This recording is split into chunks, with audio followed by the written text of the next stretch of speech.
Olá, aluna, olá, aluno. Professor Daniel Evangelista aqui. Continuamos a falar sobre o direito das obrigações. E nesta aula você irá entender um pouquinho mais sobre a consignação em pagamento. Vamos lá?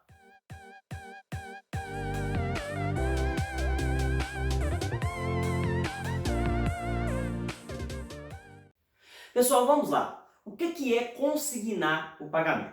A consignação ela tem que ser vista como um benefício que o devedor tem. Veja só, o devedor ele tem que entregar alguma coisa para o credor. E aí o devedor ele tem o interesse de se ver livre desse vínculo. E a forma através da qual o devedor se vê livre do vínculo obrigacional é através do pagamento. Se ele não paga, ele não se vê livre. E aí imagina que o credor não quer receber, ou ele tem dúvida de quem é o credor, ou acontece qualquer coisa parecida. Ele vai continuar sendo devedor para o resto da vida dele, a não ser que ele faça a consignação em pagamento. Consignação em pagamento é uma forma de você, devedor, se ver livre do vínculo obrigacional. Você se desvincula do credor através da consignação em pagamento. Mas presta muita atenção mesmo. Só é possível consignar obrigação de dar coisa certa. Não é possível consignar obrigação de fazer. Na verdade, até mesmo a obrigação de dar coisa incerta é possível de consignar. Mas são somente as obrigações de dar, onde se tem a entrega de uma coisa. São essas as obrigações passíveis de consignação. Obrigação de fazer e obrigação de não fazer não é possível consignar. Tranquilo? E onde que está regulamentado isso? Acompanhe junto comigo. Nos artigos 334 até o 345 do Código Civil, nós temos as regras de direito material que se aplicam à consignação. Ou seja, quais são as possibilidades de cabimento, o que acontece. Nós não temos o procedimento, ou seja, como fazer a consignação no Código Civil. O como fazer, o procedimento, as regras procedimentais, elas estão no Código de Processo Civil, nos artigos 539 até o artigo 549 do CPC de 2015. E além disso, nós temos também regras específicas na Lei de Locação, nos artigos 58 até o 67. Esses são os artigos que regulamentam, então, a consignação em pagamento. E nesta aula nós teremos uma visão sobre os aspectos gerais, ou seja, sobre o Código Civil, como o Código Civil ele trata a consignação em pagamento. E nas nossas duas próximas aulas, nós teremos a visão do Código de Processo Civil, ou seja, como que o CPC ele interpreta a consignação em pagamento. Tranquilo? Continuando então, pessoal, vamos lá, não desanimem não. Quando cabe a ação de consignação ou o depósito consignatório? Você vai entender já já o que eu estou falando, tá bom? Calma, não se desespere. Acompanha junto comigo. No artigo 334 fala pra gente que considera-se pagamento e extingue a obrigação o depósito judicial ou em estabelecimento bancário da coisa devida nos casos e forma legais. Ou seja, o artigo 334 fala que o devedor está liberado do vínculo obrigacional se ele fizer a consignação em pagamento. Por isso que é importante se fazer a consignação. É para o devedor se ver livre, se ver desamarrado do credor, pagou, está satisfeito, ele vai para a casa dele dormir sossegado, tá bom? Mas como você vai saber se vai ser possível fazer ou não fazer a consignação em pagamento? E isso está lá no artigo 335 do Código Civil. Lá fala com a gente que a consignação tem lugar, inciso 1, se o credor não puder ou sem justa causa recusar receber o pagamento ou dar quitação na devida forma. Eu já falei isso com vocês, quem dá a quitação é o credor. E aí se ele não der a quitação ou se recusar a dar essa quitação, você pode fazer a consignação em pagamento, tá bom? Inciso 2, se o credor não for nem mandar receber a coisa no seu lugar, tempo e condições devidos. Ou seja, o credor ele não quis ir lá receber. Lembrando que a obrigação ela tem que ser paga via de regra geral, no domicílio do devedor. A obrigação ela é quesível, lembrem-se disso. Inciso 3, se o credor for incapaz de receber, for desconhecido, declarado ausente ou residir em lugar incerto ou de acesso perigoso ou difícil, nesse caso será cabível também a ação de consignação. Inciso 4, se ocorrer dúvida sobre quem deva legitimamente receber o objeto do pagamento. E inciso 5, se pender litígio sobre o objeto do pagamento. Pessoal, o que eu disse para vocês? Essas são as formas, essas são as possibilidades de se fazer a consignação em pagamento.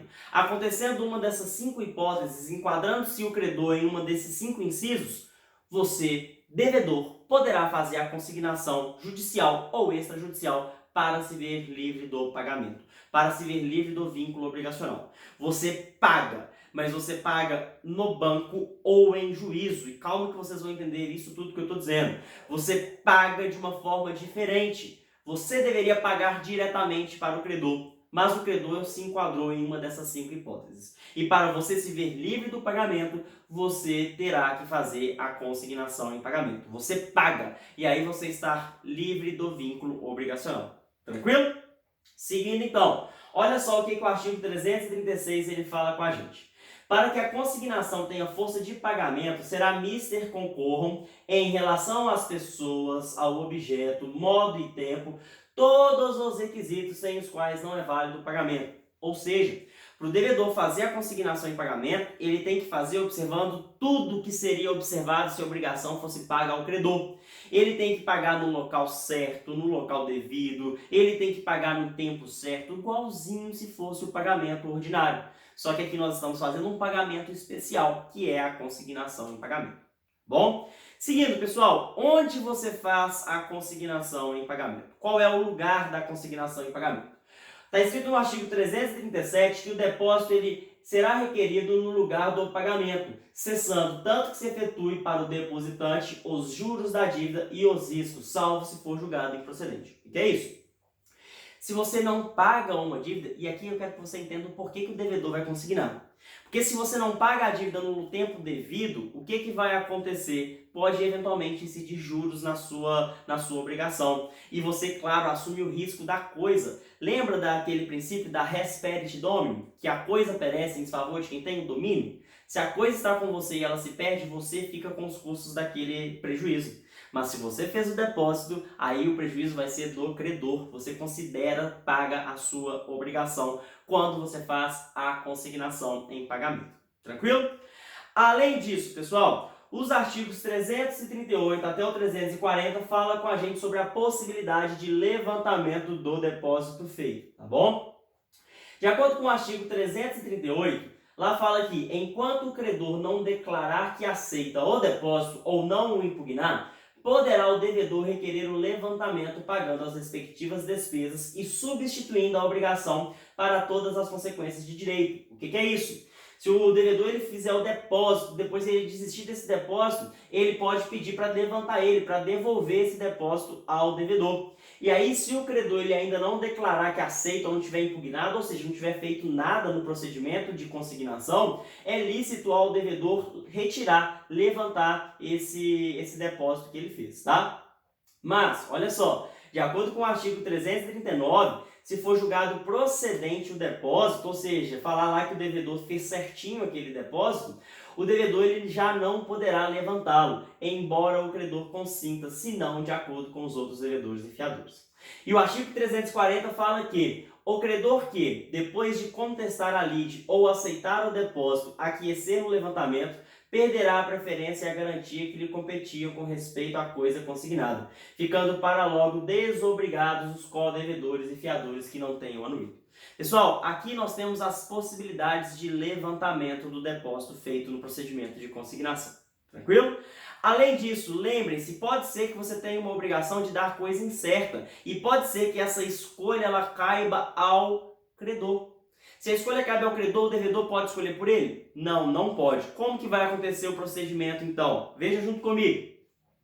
Se a escolha da coisa indeterminada competir ao credor, será ele citado para esse fim, ou seja, para fazer a escolha, sob cominação de perder o direito de ser depositada a coisa que o devedor escolher. Feita a escolha pelo devedor, proceder-se-á como no artigo antecedente, ou seja, será feito o depósito.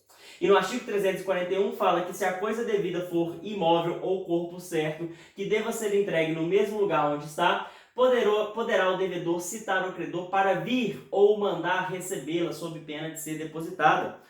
O que é isso, pessoal? Presta atenção.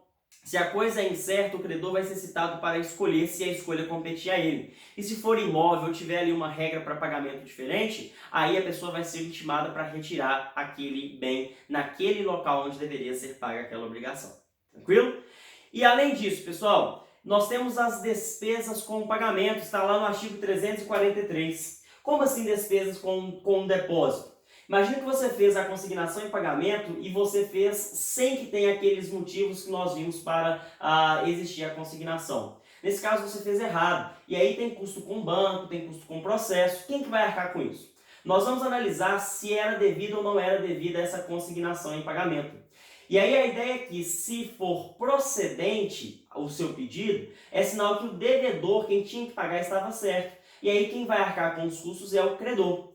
Mas se a ação ali ela for improcedente, é sinal de que o credor estava certo, que o devedor não deveria ter consignado. E aí, nesse caso, quem vai arcar com os custos é o próprio devedor.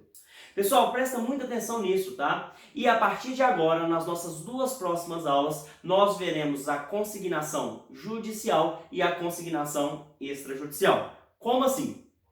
Se você está devendo uma quantia em dinheiro, será possível você fazer a consignação tanto extrajudicial quanto judicial. Mas se você deve qualquer coisa que não seja dinheiro, você só poderá fazer essa consignação judicial. E na próxima aula eu vou te explicar melhor isso e principalmente como é o procedimento, tanto extrajudicial quanto judicial da consignação em pagamento. Então eu te aguardo na nossa próxima aula. Vamos lá?